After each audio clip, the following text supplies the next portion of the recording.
Mr. Thomas Lovekin relates an incident that occurred in 1815. He had invited some friends to a corn husking bee, and upon repairing to the field for that purpose, they surprised an old bear who had forestalled them and was busily husking corn on his own account. The party having dogs with them, the canines attacked the bear, and, amid the confusion and uproar, it escaped to the woods. Some of the party gave chase, while others went for guns. Mr. Lovekin saw, with some chagrin, that his husking party was a failure for that night, and determined to have satisfaction from Bruin. Procuring his rifle, and following through the woods, he came upon and shot him on the brow of the hill where the Bowmanville Cemetery is now situated. He had the skin, which was a large one, dressed and made into an overcoat. The late Samuel S. Wilmot of Clark settled in this country at an early date. He was born in the state of New York, at a place called the Nine Partners, in the year 1795. His father, Lemuel Wilmot, emigrated to the province of New Brunswick, and there settled with his family. The late Mr. S. Wilmot remained with his father until he was 21 years of age, when he migrated to Canada and settled in York. He there became acquainted with the late John Steigman, a German and surveyor by profession. Mr. Wilmot served his time with him as a surveyor, and after a time married his daughter. He then engaged with him as a chain bearer. They were employed by the government to survey the main road leading from Kingston to York. This road was cut 4 rods wide and grubbed 2 rods, and was constructed by Captain Danforth, and though being the main post road, was a very indifferent one. During summer, after very heavy rains, it was almost impassable. The first mail carried over this road was taken on a mule, and arrived every 2 weeks from Kingston to Darlington. On the 3rd of April, 1816, Mr. S. Wilmot moved from Yonge Street, Toronto, to the township of Clark, having purchased 400 acres of land, now known as the Wilmot Homestead, from John Hartwell. At the time Mr. Wilmot moved to Clark, the Danforth Road was impassable through Clark and Darlington in the fall and spring, and good traveling was only found during the winter by sleighs. In a diary kept by him at the time, the settlers then living on the main road in Darlington, this does not include persons who lived on the lake shore, were as follows, commencing from the west: Stevens, Thomas Powers, Solomon Tyler, David Stevens, John Burke, Squire Fletcher, and John Borland. In the township of Clark were L. Lovekin, J.P. Avery, Bates, Blair, and Hartwell. There were no settlers north of the main road in Clark or Darlington. It was a dense, unbroken forest, inhabited only by Indians and wild animals. The land known as the late Bowman Estate, and which comprises the principal site of the town of Bowmanville, was first drawn from government by Mr. John Burke, who, after having built a grist mill and saw mill upon it, sold it to a Mr. Purdy, but after a time it again came into the possession of Mr. Burke, who sold it to Mr. Lewis, who, in connection with the milling business, opened a store. This was the first store opened in Darlington. Mr. Lewis remained in business for 4 years. He then sold out to Mr. Charles Bowman. This appears to have been about the year 1824. The post office was located at Black's Hill, the late Ewall Homestead, now occupied by A. Scott, Colonel Charles Black, postmaster. It was opened soon after the War of 1812. The mail was brought from Kingston to York, once a week on muleback, or when traveling was good during winter in a sleigh. William McMullen was mail carrier. His mule, it is said on good authority, died about 12 years ago in Markham. A post office was established at Darlington Mills in 1829, the late Mr. Robert Fairbairn, then in charge of the Bowman business, being appointed postmaster. His house was situated on the east bank of the mill pond, where an old orchard may now be seen. This orchard he planted soon after his arrival in Darlington. The first mail that came to this place was opened by John Simpson, the present Honorable, a young man who was then clerk for Mr. Fairbairn. The mail was carried in an open wagon, with passengers, the passengers usually sitting in the wagon while the mail was changed, it being passed through an open window for that purpose. On one occasion, it is said, the mail came through without the ceremony of having the windows opened, taking the glass and some of the sash along with it. I do not know the precise time that this occurred, but the late Mr. William Glover was then mail carrier. The first person who contracted to deliver the mails at Darlington Mills was a Mr. Ogden of Clark. About this time, Mr. Simpson took the census of Darlington, which amounted to 118 persons. Only one house was then erected north of the main road. Mr. Fairbairn, after retiring from the Bowman business, was succeeded by Mr. John Lester, who conducted the affairs of the firm for 5 or 6 years, and then went into business for himself on the hill west of the creek. Mr. George Smart next took charge of the Bowman estate and business, and about a year afterwards was accidentally thrown from a horse and killed. After Mr. Smart's death, Mr. John Simpson, then a young man 18 years of age, took upon himself the responsibility of transacting the business of the firm. The business of Bowman & Co. now extended in proportion to the increase of the population, and from the generous system adopted by them in their business relation towards farmers generally, but more especially to those who with limited means had lately arrived to settle in the country. To such as these, the company extended an almost unlimited credit, thus affording them the necessary means to prosecute their daily avocations and agricultural pursuits. During a long-continued business, embracing half a lifetime, this firm rarely or ever resorted to legal measures to adjust claims. There are many persons now living in easy and affluent circumstances who can trace the foundation of their prosperity to this cause. In a record kept by Mrs. David Burke, widow of the late David Burke of Darlington, it is shown that her ancestors, along with a number of other families, emigrated from Hamburg, Germany, in 1794, under the guidance of a person named Borsey.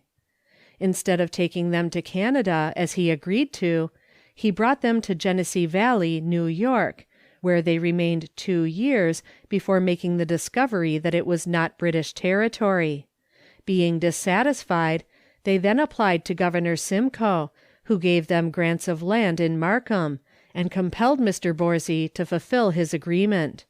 He conveyed them by ox sleighs during winter around the lake. In 1841, the principal part of the village was on the west side of the creek. A large hotel, 2 or 3 stores, a blacksmith shop, cabinet shop, and several fine residences. Had the adjoining real estate been put into the market, the town would, in all probability, have been built on that site. One of the customs very much in vogue was the chivalry. On the occasion of a wedding, the young men of the neighborhood, provided with horns, bells, tin pans, etc., etc., always made their appearance à la masque. This custom first originated in the French rural districts, and it is probable that, at first, it was productive of more good than harm, as it was only resorted to when public decency was considered to have been outraged through some ill-chosen or disgraceful match. But this feature in chivalry companies was soon lost sight of, after its introduction into the upper province.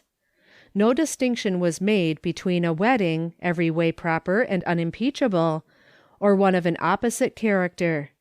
Many of these demonstrations were indulged in by the early settlers, and there are many holding honorable positions among us today, who will remember, with regret, the part they took in them. One of these chivaries occurred on the occasion of the marriage of Mr. T. to Miss H. Nothing was objectionable in this match, but the company assembled in considerable force, and after having demanded the fee, which was refused, proceeded in the usual manner to make as much noise and confusion as possible. The married couple were located in a house, the upper portion of which was unfinished. The doors and windows below had been bolted and barricaded, but the windows in the upper story had not yet been put in. Some of the company soon perceived this, and climbing up, entered through the window. They then found their way downstairs, unfastened the door, and let in the crowd, who rushed into the room occupied by the bride and bridegroom, laid hold of Mr. T., and brought him, in deshabille, to the street, where they placed him on a rail, with the intention of giving him a free ride. He then consented to comply with the rules of the company. The money being in the possession of his wife, he asked permission to go to her room to get it, which request was granted. In the meantime, some of the party, with a view of rendering his appearance as ridiculous as possible, had blackened his face with lamp-black, but his mind was so much occupied with other matters that he did not think of this, and, when released, hurried to his wife's apartment, and, in a hasty and confused manner, demanded the amount. The lady, whose natural amiability of character had given way to one of hostile feeling, did not recognize her husband in his changed appearance. She seized a brass candlestick, and dealt him a blow over the eye, which produced a very ugly flesh wound, causing the blood to run freely, and placed herself in an attitude to repeat the blow. He shouted to her not to strike him again, that he was her husband, her dear William. Aware of what she had done, she expressed her regrets in the most piteous tones, took him in her arms, kissed him, and called him by the most endearing names, the whole forming one of the most affecting scenes, probably, ever witnessed by a chivalry company. A case of practical joking is related of two old residents, one of whom is still living in Bowmanville. Mr. G., who had been out shooting, observed Mr. S. standing near a field in which a horse was quietly grazing. Having first loaded his gun with a heavy charge of buckshot, he approached Mr. S., who inquired what luck he had met with. He replied that there was plenty of game, but his fowling piece was so weak in the breech that she could scarcely kill. For instance, said he, I will bet you the liquor you cannot make that horse look up, or even wink, by shooting at him from here. Done, said Mr. S. Give me the gun. Whereupon the gun was handed to him, and after taking good aim, he fired. It made a terrific report, the recoil of the gun sending him to the right about. The horse ran a short distance and dropped dead. Mr. G. said, You have won the liquor. I will pay for the whiskey, and you pay for the horse. This story can be vouched for by many residents, and the owner of the horse, Mr. Thomas Hall. There was a certain class among the old settlers of Bowmanville that had a keen relish for fun. Some of them had such a high appreciation of a good joke that they considered it one of the best of human attributes to be able to take a joke as well as to give it. On one occasion a choice lot of these spirits met in the old distillery to discuss passing events and to while away a few fleeting hours in convivial pleasantries. One of their associates, Mr. G., was absent that evening, having gone down to the creek to spear salmon. It was a usual thing at those primitive gatherings to wind up the evening's doings with a collation of some kind, improvised for the occasion, in consequence of which, dark hints had been frequently thrown out about hen roosts being denuded and duck pens visited. But whether there was any truthful foundations for these insinuations will now, most likely, ever remain doubtful. But there is not the slightest doubt that, if poultry of any kind had ever found their way in there, The red-hot furnace afforded one of the most commodious and expeditious places known for cooking them. On this occasion, some of the parties present conceived the idea that, as Mr. G. was the owner of a very fine gobbler, it should, for the present, be sacrificed to appease the cravings of appetite, and in order not to steal it, they concluded to take the turkey, have it cooked, and then invite Mr. G. to help them eat it, as he would most likely be very hungry after fishing. About midnight he returned, and was agreeably surprised when he received the invitation to come and take lunch with a few friends, to which he readily assented. On joining his friends, he beheld a sight fit to tempt an epicure, and enough to make a hungry man's mouth water. A splendid roast turkey was laid out on the board, with trimmings and extras, and something hot to wash it down. He pronounced the affair a capital get-up, and the whole thing a complete success. His friends intimated that as he was absent in the forepart of the evening, and therefore not responsible for anything that had been done, he should give his word of honour to keep mum on the subject. With feelings of wounded pride at their seeming lack of confidence, he said he most assuredly would. Everything being thus satisfactorily settled, and supper waiting, they requested him to take the head of the table, and do the carving, which he did in a very creditable manner. Meanwhile, the party, after discussing the merits and demerits of the gobbler, his live weight, dead weight, probable age, and by whom he was raised, became so pointed in their remarks as to leave very little doubt on Mr. G.'s mind as to who was the owner of the turkey. He immediately arose and said, "You are a set of scoundrels! I believe you have taken my turkey." To which they replied, "Yes, we have, but you gave your word of honour to be mum."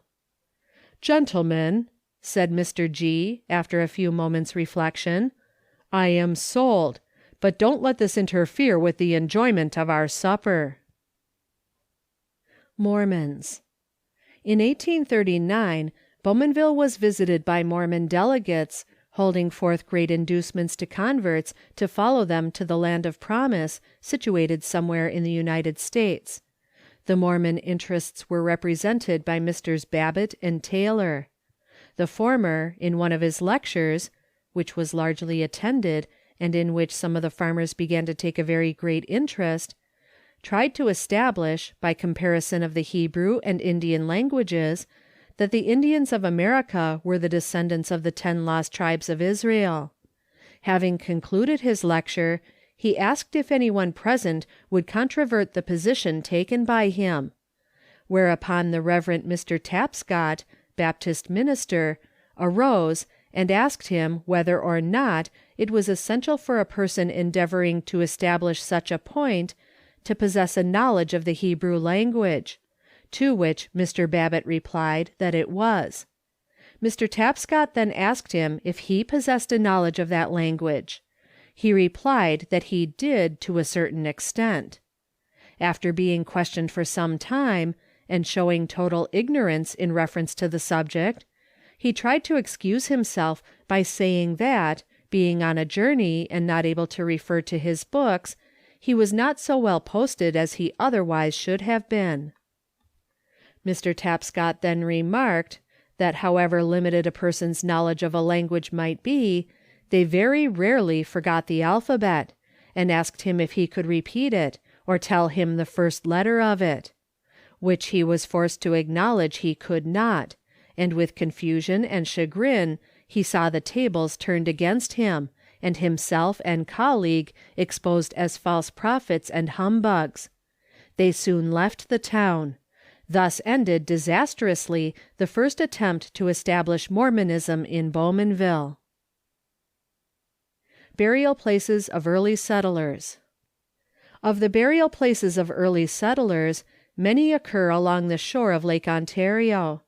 One of the first places of interment in this township was at Port Darlington, a little to the south of Peter Hambley's house. Indians, as well as whites, were there buried.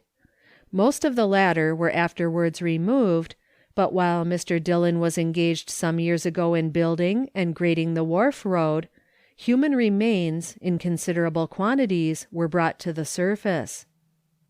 A similar place was known to have existed on the base line, near the rise of ground west of the quarry. Mr. W. K. Burke relates an instance of a man and wife who were buried on a farm near the lake shore, and twice, during his younger days, he fixed the palings around their graves. Years ago these had disappeared, and the precise place of the graves can no longer be traced, as the whole field has for many years been under a state of cultivation.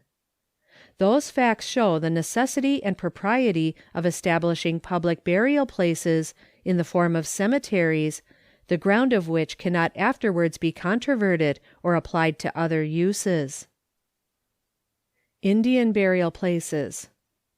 Of burial places, or repositories for the dead of the aborigines, several have from time to time been discovered throughout the country. Soon after the settlement of the township of Manvers, one was discovered on lot number 3, 11th concession, situated on a promontory of high table-land, which projected out in the form of a pear, elevated about 40 feet above the flat swamp, by which it was partly surrounded. On the top of this place was a depression of about 6 feet, in which the Indian remains were found buried, from 5 to 6 feet below the surface. This was the condition in which it was found in 1839 by Mr. James P. Lovekin, Mr. John Wilmot, and others, at which time there were 2 trees growing in the soil that covered the bones. Among all classes of Indians, these places are held in great veneration, and by them are never disturbed. This, however, is not the case with the white men, some of whom visit these places for the laudable purpose of gaining knowledge that might tend to inform us of their curious habits, customs of life, and past history, while others go from mere idle and wanton motives, and desecrate them, by mutilating and carrying off large quantities of the remains, for no other purpose than, after satisfying their vulgar curiosity, to be thrown carelessly aside. Thus they are either lost or destroyed.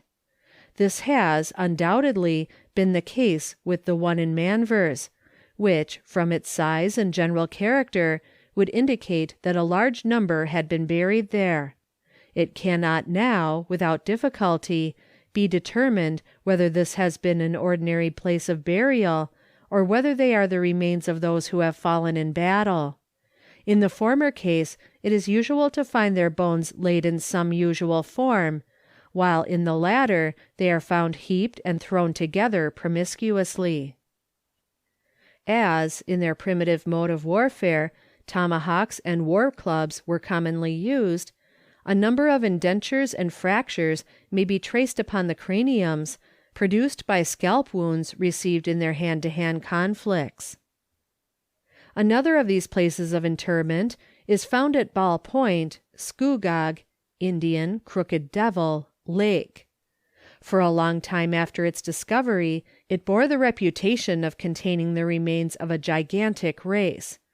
The truth of this, however, is not borne out by subsequent investigations. All the bones that I have seen from that place are of the ordinary size.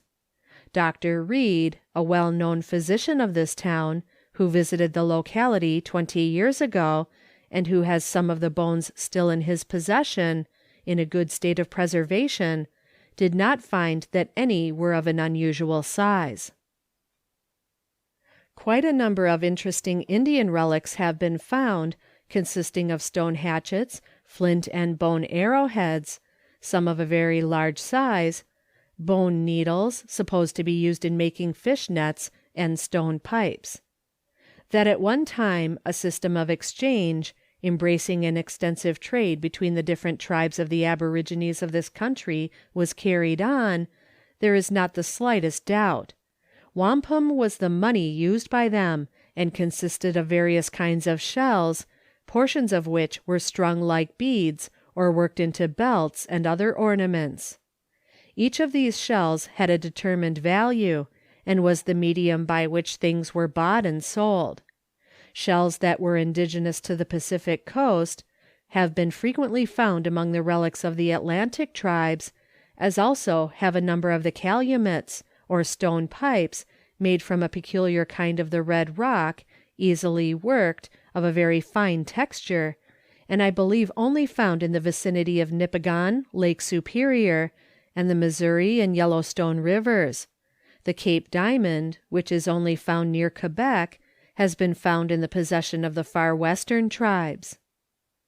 Of all these transactions, the present race of Indians appear to have no satisfactory record, or have they any well-founded tradition respecting their past history. An idea prevails among them that, at one time, they were a powerful and numerous race, but all beyond this is obscured and conjectured. They are aware that they are diminishing year by year to make room for the white man. He sees this with apparent stolid indifference, as he can find no way to avoid his fate.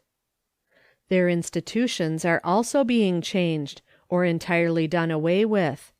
The grand powwow, or yearly feast, which lasted for several days, and for which they were always arrayed in war costume, is now only observed among the remote tribes of the Northwest, nor have those of the Dominion any further use for either the costume or implements of war, as it is many years since they fought their last battle, which, I believe, occurred at Point Iroquois, Lake Superior, where the Ojibways protected the retreating Hurons, who were trying to escape from their enemies.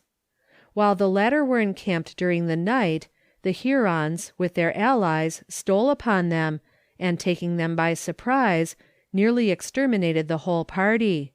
The remains of skeletons, etc., are to be seen bleaching the shores of Lake Superior. The courtship and marriage ceremony among the Chippewas is very simple. After a young Indian has had an ample opportunity of choosing from among his acquaintances the young squaw he desires, he embraces the first opportunity to repair to a concealed place near her lodge, where he beats on an instrument called the tom-tom, and accompanies it by singing and shouting in a very loud tone of voice. If his lady love thinks favorably of his suit, he will find, on the third night, a bell hung up in his place of rendezvous, the meaning of which he knows full well how to interpret. He next repairs to her father, and ascertains as to the purchase money, which usually amounts to about $12 in furs or other commodities. After having paid it, the medicine man is spoken to, and a feast prepared, to which the friends of both parties are invited. Soon after, the friends assemble, and all is ready, the intended bride being present with her mother, and, quite well aware of what is going to take place, affects to be entirely ignorant, and when approached by the young brave for the purpose of having the nuptial rites performed, appears not only surprised but very angry, and refuses point blank to have anything to do with him. Her mother tries to persuade her, but to no effect, when the apparently disappointed lover rushes upon her, and takes her by force before the medicine man, who says a few words, after which the bridegroom takes her off to his wigwam, the bride still kicking, struggling, and fighting. As soon as she reaches the wigwam, a sense of duty pervades her, and all pretense ceases. While in Green Bay, Wisconsin, I saw a very singular and interesting Indian curiosity. It consisted of a section of a maple tree, about 4½ feet in length and 10 inches in diameter, near the center of which was a large knotty protuberance, being an exact image of 3 Indian heads, the faces looking outwards from the center. These figures were life-size, and represented 2 Indians and a squaw that had been executed. One of the Indians, evidently, had his head crushed by a blow, the other had a hole cut through the base of the brain, and the squaw had been scalped, the skin hanging in wrinkled folds over her brow, while a tomahawk wound, causing a deep gash in her forehead, just above the right eye, had no doubt caused her death. The different expressions on the countenances of these figures were finely delineated, and as distinctly portrayed as if done on canvas by a good artist. The eyebrows, eyes, ears, nose, lips, teeth, and chin were formed by the natural growth of the wood, standing out in bold relief, and by no theory has it ever been satisfactorily explained how these likenesses have been produced on the living tree. This curiosity is still in the possession of a citizen of Green Bay, who found it growing in the woods, about 10 miles from the city, and who takes pleasure in showing it to visitors. Over the whole continent of North America we have evident proof of their once having been a very numerous and powerful people.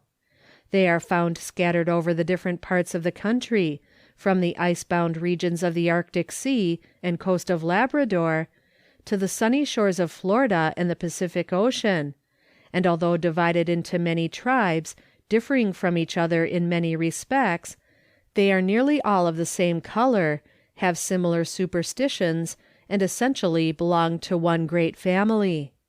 The extensive Indian mounds found in Wisconsin and other parts of the United States show that a great number of people must have been engaged for many years in their construction.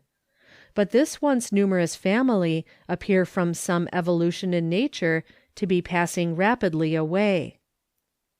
When Nova Scotia was first discovered, it was inhabited by a tribe of Indians of mild and pacific deportment, known to the whites as the Red Indians on account of their particularly red color. The tribe then numbered several thousands, but is now totally extinct. The Indians have many superstitions.